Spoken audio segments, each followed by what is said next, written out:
Police अधिकारी आरोपी है।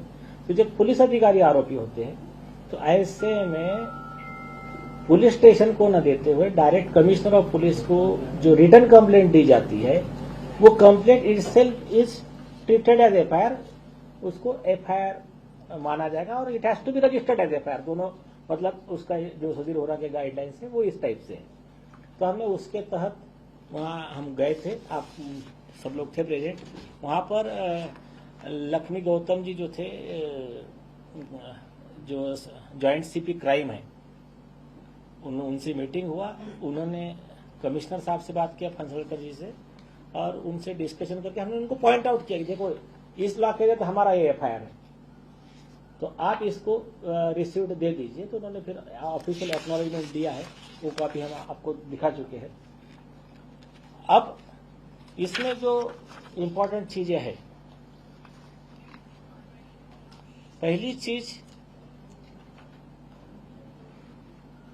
जो बेसिक फाउंडेशन लगता है, उस फाउंडेशन के साथ में कंप्लेंट है। उनके पिताजी का कहना है मेरी बेटी का मर्डर हुआ, गैंगरेप हुआ। इस केस के मुख्य आरोपी आदित्य ठाकरे, डिनो मौर्य, सूरज पांचोली, आदित्य ठाकरे के बॉडीगार्ड्स, ये लोग, और इस केस को कवर अप करने वाले परमवीर सिंह, उद्धव ठाकरे, सचिन वाजे, ये लोग। तो इन सब के खिलाफ में जो भी 376 डी, 302, 120B, 201, 218, 409, जो भी 107, 34, ये जो भी सेक्शन है आईपीसी के, इसके तहत फॉर्मल कंप्लेंट दे दिया गया है। अभी किसी के पास कोई एक्सक्यूज नहीं है। इस कंप्लेंट में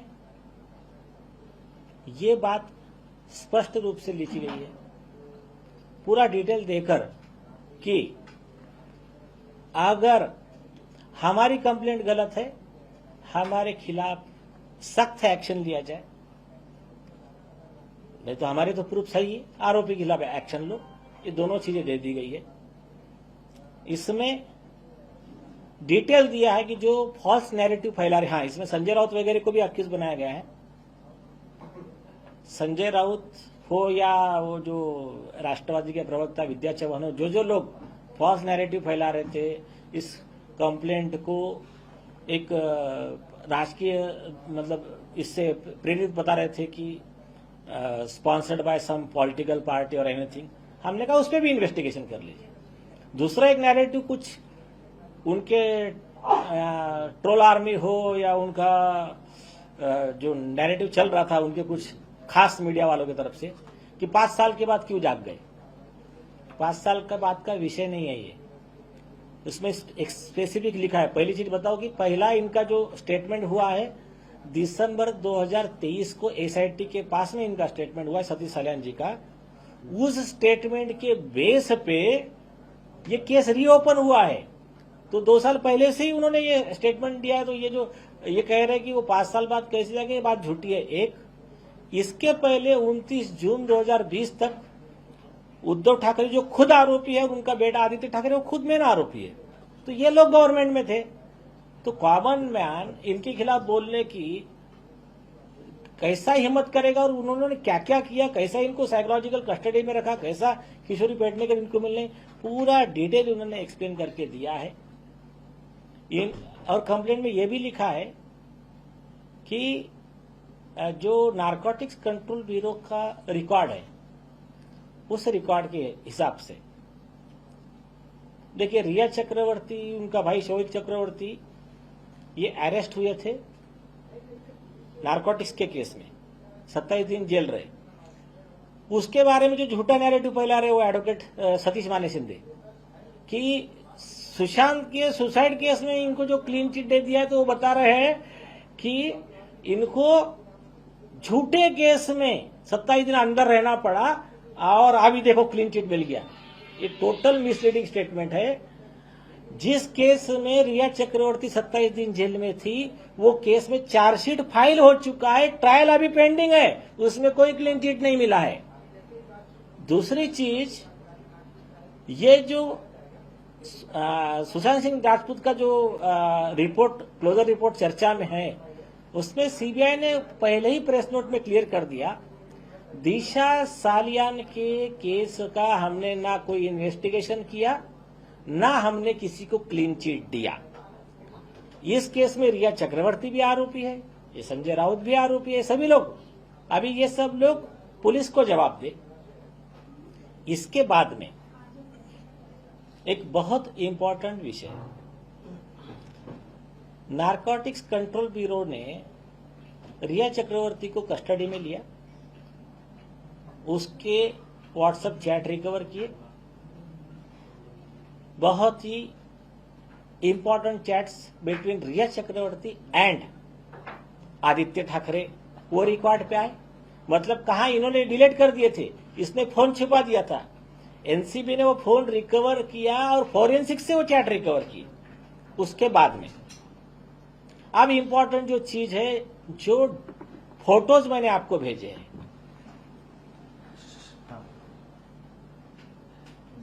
DAPP कंपनी,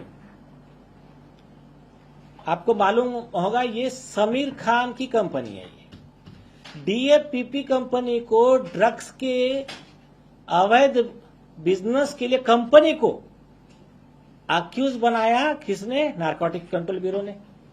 वानखेड़े साहब की टीम थी। उसके इन्वेस्टिगेशन में और अदर एक क्राइम है, समझो crime number 03 of 2021, crime number 50 of 2020, 15 of 2020 and 16 of 2020, ये 3 क्राइम नंबर है। आप लोग जाके एनसीबी से इसका जवाब पूछ लेना। इन तीनों केस के रिकॉर्ड क्या कहते हैं? एनसीबी सर्विलेंस पे फोन रखती है डीनो मौर्य का, Aditya Thackeray and other group का। उस फोन में जो इनका फोन रिकॉर्डिंग ऑन रिकॉर्ड पाया जाता है, तो ये आदित्य ठाकरे ड्रग्स का बिजनेस करता है, ये ऑन रिकॉर्ड है। दूसरा, ये खुद प्रोहिबिटेड हाइड्रोपोनिक वीड का सेवन करता है, ये ऑन रिकॉर्ड है एनसीबी के। जब इस केस में सेकंड चार्जशीट फाइल करने के लिए समीर वानखेड़े साहब तैयारी करते हैं, तो ये आरोपी लोग पूरा एक्टिव होके उनकी ट्रांसफर करा देते हैं, जिस ट्रांसफर को कोर्ट इलीगल ठहराता है और उनको वापस मुंबई रिइंस्टेट करता है। तो इस केस का इंपॉर्टेंट पहलू यह है कि ये ड्रग्स के बिजनेस वाले आरोपी आदित्य ठाकरे, इनके अवैध धंधे, अवैध बिजनेस और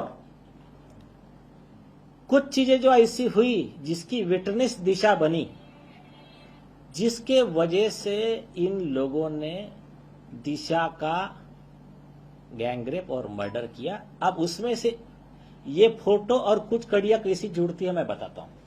ये ड्रग्स के बिजनेस का इनका सिंडिकेट और दिशा के गैंगरेप और मर्डर के आरोपी। अभी आप नाम देखते जाइए। आपको जो फोटो भेजे हैं, समीर खान के साथ में उनके DAPP कंपनी में रेगुलर साथ में रहने वाले लोग कौन है? Number 1 Aditya Thackeray, number 2 Dino Maurya, number 3 सूरज पंचोली। 2 और फोटो है। एक फोटो और है, सपोज एक अरबाज खान के साथ में उनका फोटो है, एक फोटो है अर्जुन रामपाल का। अभी इसमें से कितने फोटो के कितने प्रूफ सरकारी रिकॉर्ड पे, ये आप एनसीबी से पूछ लीजिए। एक इंपॉर्टेंट क्लू मैं और देता हूं। एक बड़े आरोपी के घर पे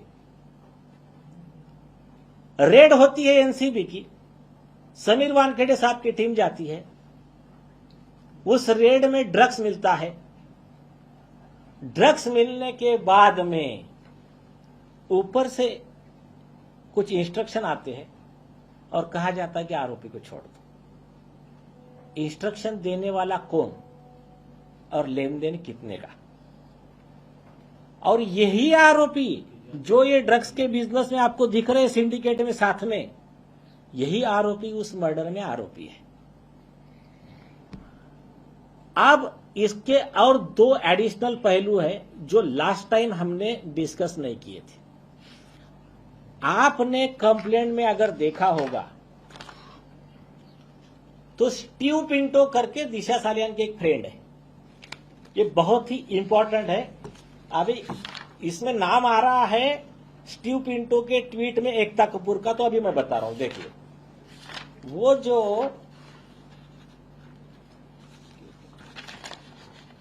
उनके ट्वीट है, हमने जैसे का वैसे रिप्रोड्यूस किया है।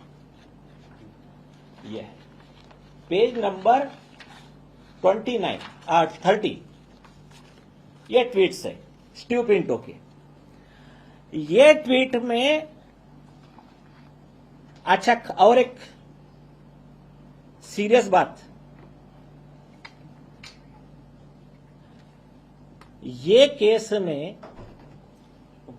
लेकर स्टीव पिंटो के ये पोस्ट होने के बाद में एक खबर आती है कि उसकी संदिग्ध मौत हो गई। इसमें डिटेल दिया है इस केस से रिलेटेड, चाहे वो दिशा के फ्रेंड हो या तो फिर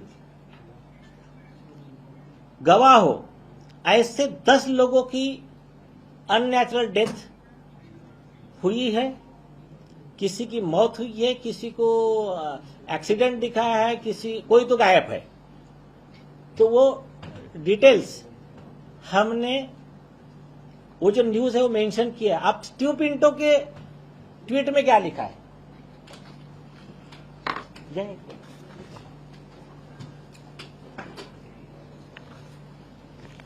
कुर्ले साहब हमारे साथ लड़ाई में साथ में है, पवार साहब हाँ। स्टीव पिंटो के ट्वीट में क्या लिखा है, 7 जून को एकता कपूर का बर्थडे पार्टी है, और आपने शॉकिंगली देखा होगा 7 जून 2020 के एकता कपूर के पार्टी में करण जौहर कह रहा है कि मैं पार्टी में जा रहा हूं, या फिर जो भी है मैं डिनर के लिए आ रहा हूं, मतलब निकलने का इस टाइप का इंडिकेशन है। मनीष मल्होत्रा का इस तरह का इंडिकेशन है। पार्टी की कोई फोटोग्राफ सोशल मीडिया पे नहीं है। अब स्टीव पिंटो के ट्वीट्स क्या कहते हैं, उस पार्टी में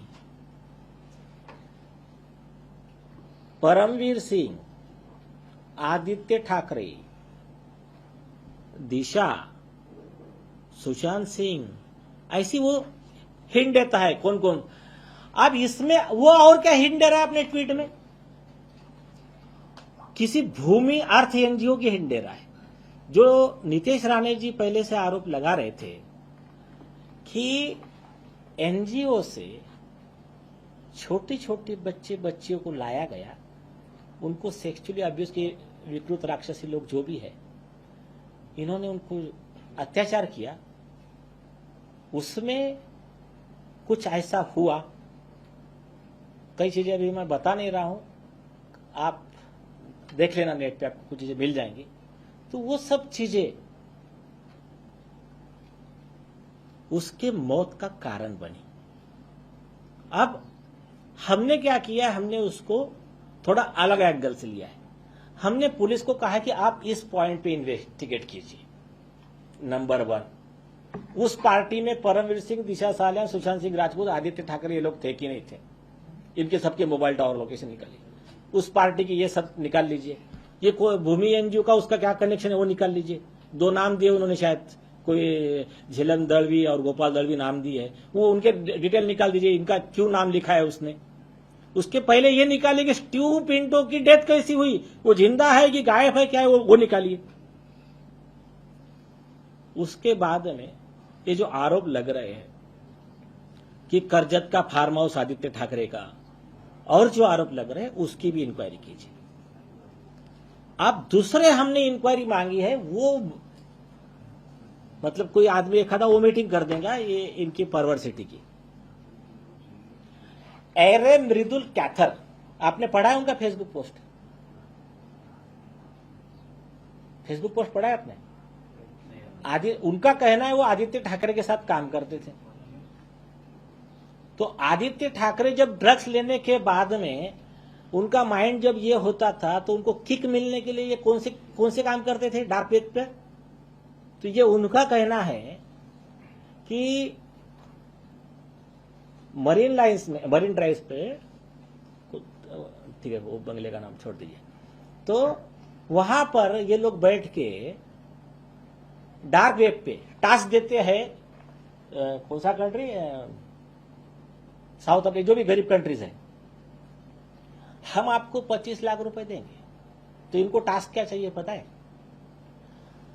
आपने 7-8 बड़े लोगों ने मिलके एक छोटे बच्चे को जिंदा काटने का और खाने का वो हम देखेंगे, तो आप पूरा टास्क कंप्लीट करो, हम आपको 25 लाख देंगे। दूसरा क्या, मैंने पर्सनली बात किया उस व्यक्ति से, एरे मृदुल का, उनका भी ये मर्डर करने चले थे लोग। तो हमने कहा वो इन्वेस्टिगेट कर लो ना आप। अगर एरे मृदुल कैथर अगर सही कह रहा है, इतने दिन से फेसबुक पोस्ट पे लिख कर रखा है बीपी पिंगुन ऐसा राक्षस है, तो दूसरा एलिगेशन क्या है, दूसरा टास्क क्या देते थे कि ये सब बड़े लोगों ने मिलकर एक छोटी बच्ची पे लाइव हमको दिखाने का, रेप करने का।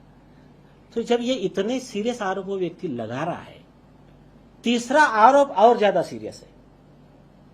वो अल जजीरा नेटवर्क के साथ में आदित्य ठाकरे एंड ग्रुप का एक सीक्रेट मीटिंग होता है कि इंडिया में अनरेस्ट फैलाने के लिए कैसा हेल्प करने का, कैसा नैरेटिव चलाने का, कैसा मीडिया मैनेजमेंट करने का, उसका 1 करोड़ों का डील होता है। उसका ये कहता है एरे मृदुल कहता कि मैं आई विटनेस हूं। तो हमने कहा कि ये सब भी इन्वेस्टिगेट आप कर लीजिए, सच क्या है जनता के पास बाहर लाइए।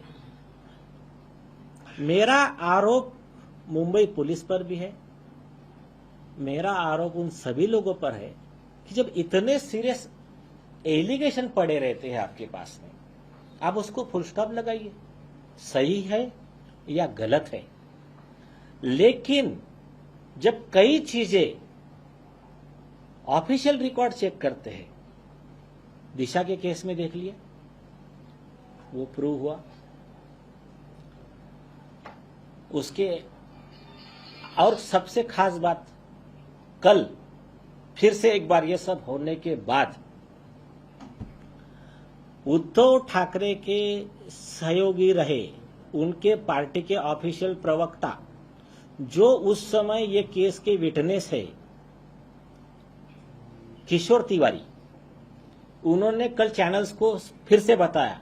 उन्होंने कहा कि हां, जिस दिन दिशा का ये मतलब डेथ हुआ उस दिन आदित्य ठाकरे वहां थे। उनका कहना है कि वो वहां से बाद में निकल गए थे, तो ठीक है वो उनका मालूम, जो उनको जो स्टोरी सुनाई होंगी।